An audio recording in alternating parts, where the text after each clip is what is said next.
It's back. Donald Trump's iconic garbage truck is making a comeback from Green Bay, Wisconsin, where he rode it into a rally after Joe Biden called half of his supporters, scratch that, all of his supporters garbage, right to the streets of Washington, D.C. Why is it going to Washington, D.C.? Because on January 20th, Donald Trump's going to be taking out the trash. They got to move Joe Biden stuff out of the White House somehow, don't they? A trash truck seems totally appropriate. It will be in the inaugural parade, though. That is the word on the street. Literally, Donald Trump's trash truck will be making a return. The trash truck for Trump, unlikely symbol of support, will reportedly cruise in inaugural parade.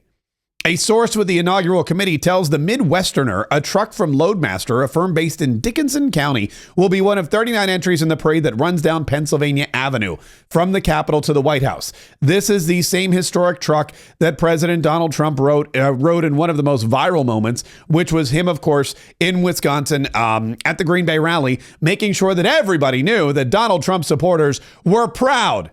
We're proud that Joe Biden thought they were garbage, because if Joe Biden thinks they're garbage, they must be some pretty good people. Now, I want you to think about the ramifications of this. I want you to think about exactly what's happening. The president of the United States, after being inaugurated, after taking his hand off of the Bible and swearing for the second time his oath to office, will be going in a parade from the Capitol to the White House to walk back into the Oval Office, where he will sit at the Resolute desk and sign a stack of executive orders, man, just higher than Trump Tower. And he is going to be accompanied by a garbage truck. This truly is a statement of where America has come from, with elitist snobs running the entire Capitol, running the entire country, believing that they're better than everyone else, to a populist president who knows how to get down with the people. And seeing the Donald Trump garbage truck driving in the parade through the streets of Washington, D.C. to the White House, I think will be one of the proudest moments, and one of the proudest and one of the most interesting moments for sure in our American history, not just in this inauguration coming up on Monday. The Village People are also set to perform, not at the inauguration itself, which at first I thought the Village People were going to perform at the Capitol building, which I thought would be interesting. Again, Donald Trump taking the oath of office and then all of a sudden doing his little Trump dance to the Village People as they started singing, and their song YMCA filling the sound of YMCA just resonating throughout the Washington Mall. But that's not the case. They will be performing at least two events. One of them is Donald Trump's inauguration ball, because at the ball, you want to get down. You want to party. You want to make sure that you've got the music pumping. You want to make sure that the crowd's happy. So the Village People will be performing YMCA at least one inaugural ball for President Trump. And they're also performing at the Victory Rally, which is happening downtown D.C. the day before. On Sunday, Donald Trump will be holding a victory rally in the large arena where the Wizards play and the Capitals play and all the concerts come, right there by Chinatown. And then he'll be headed to the inauguration the following day. So the Village People signed up for at least two events and maybe more. I'll be honest with you. If they showed up at the inauguration, if they showed up on the steps of the Capitol dressed as the biker and the construction worker and the sailor and the Indian, I guess maybe Elizabeth Warren could handle that part. And it doesn't matter. I'd be thrilled. I'd be pleased as punch. Another big announcement about the inauguration that came out yesterday was the addition of Carrie Underwood, American Idol winner, Grammy Award winner, all-around great gal. Carrie Underwood has been asked to perform America the Beautiful at the inauguration. And being a good patriotic American and not really politically biased, she accepted the invitation, much to the chagrin of many of her fans. She immediately got... Well, actually, I'll be honest with you. It was an even split between hate and support. A lot of people saying, I will never listen to Carrie Underwood again. I can't believe she's going out there and performing for Donald Trump, which she's not. She's performing for the United States of America. She's performing for the people of the United States of America. And it's not just Donald Trump. Joe Biden will be there as well. Some Democrats will be there as well. There's going to be a whole bevy of people all over the Washington Mall ready to celebrate President Donald Trump and his second inauguration. And as an American, when you're called to serve or when you're asked to perform, you would do it. But a lot of folks think that she's doing the wrong thing. In fact, the Daily Beast in their headline wrote, Carrie Underwood comes out as MAGA with Trump inauguration gig. I don't know that saying, yes, I'll sing America the Beautiful at your inauguration, Mr. President. I don't know that constitutes as coming out as MAGA. It's not like she's going to be wearing a red hat It's not like she's going to, she went to a bunch of rallies. She didn't speak at the convention. She just agreed to sing one of the most appropriate songs, one of the most beautiful, America the Beautiful. What better song could there be to sing at the inauguration of a president? Well, other than the Star Spangled Banner. And Carrie Underwood has agreed to do it. The Daily Beast says she's come out as MAGA, and many of her fans are very upset. Don't worry, John Rich came to her support, and so did a bunch of other people on X. Either way, it looks like this inauguration, between the garbage truck, between the Village People, between Carrie Underwood, and between the thousands and thousands and thousands of truly MAGA supporters and Donald Trump supporters who are going to be there, it seems like this is going to be one of the most amazing events. And I'm excited to be part of it. We will be there on site live for the 47 Daily on Monday and Tuesday of next week to bring you all the details of Donald Trump's swearing in. It should be very, very, very exciting. In other news yesterday, there was a report about Jack Smith. Jack Smith, the DOJ and Jack Smith released their report about Donald Trump. In the report late last night, which I think he released it like midnight. It was right in the middle of the night. Definitely he was trying to skulk around. Nothing good ever happens after midnight, they say. While the Washington Times reports DOJ hands 2020 election report on Trump to Congress. Smith says team, quote, stood up for the rule of law. As it investigated President-elect Donald Trump's efforts to overturn the results of the 2020 election, writing in a much anticipated report released Tuesday that he stands fully behind his decision to bring criminal charges he believes would have resulted in a conviction had voters not returned Trump to the White House. The through line of all of Mr. Trump's criminal efforts was deceit, knowingly false claims of election fraud, and the evidence shows that Mr. Trump used these lies as a weapon to defeat a federal government function foundational to the United States Democrat process. The report states, the report, arriving just days before Trump is to return to office on January 20th, focuses fresh attention on his frantic but failed effort to cling to power in 2020. With the prosecution foreclosed thanks to Trump's election victory, the document is expected to be the final Justice Department chronicle of a dark chapter in American history. Now, Donald Trump, of course, has responded to this almost immediately. He responded on Truth Social, and he wrote, deranged Jack Smith was unable to successfully prosecute the political opponent of his boss, crooked Joe Biden. So he ends up writing yet another report based on information that the unselect committee of political hacks and thugs illegally destroyed and deleted because it showed how totally innocent I was and how completely guilty Nancy Pelosi and others were. Jack is a lame-brained prosecutor who was unable to get his case tried before the election, which I won in a landslide. The voters have spoken. Donald Trump, of course, not happy that this report came out. I'm sure not happy that they continue to attack him. But at the same time, he's letting everybody know, look, the voters have spoken. Jack Smith is a hack. He's been fired. The case is closed. They tried and they failed. And indeed, all of that is true.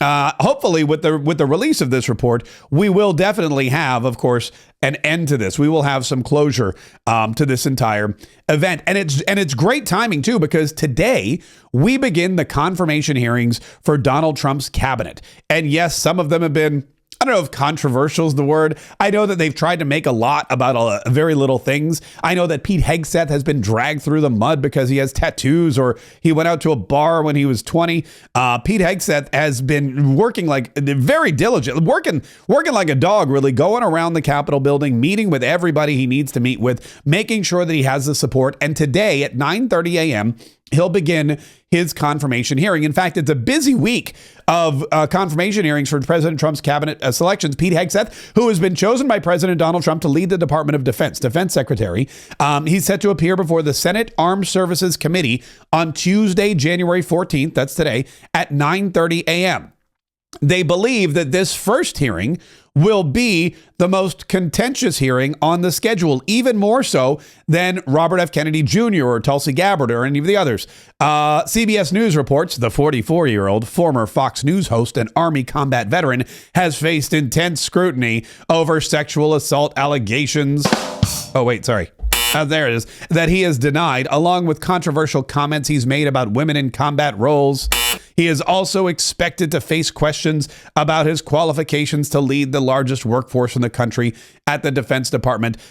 He has the votes. We believe he has the votes. The whip count says he has the votes. So even though this will be contentious, even though there'll be a lot of showboating by the Democrats, even though this is going to be a hearing that a lot of Democrats on the Armed Services Committee are going to use to, I guess, both pad their resume, get some face time, maybe create some viral clips for themselves. At the end of the day, Pete Hegseth should be the Secretary of Defense, no problemo. Kristi Noem, the governor of South Dakota, pardon me.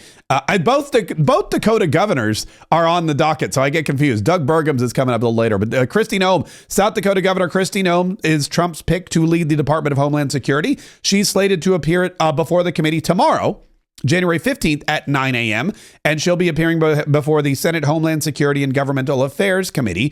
The 53-year-old was elected governor in 2018 after representing the state for 8 years in the House. Noem had been considered a contender for Trump's running mate earlier in the campaign.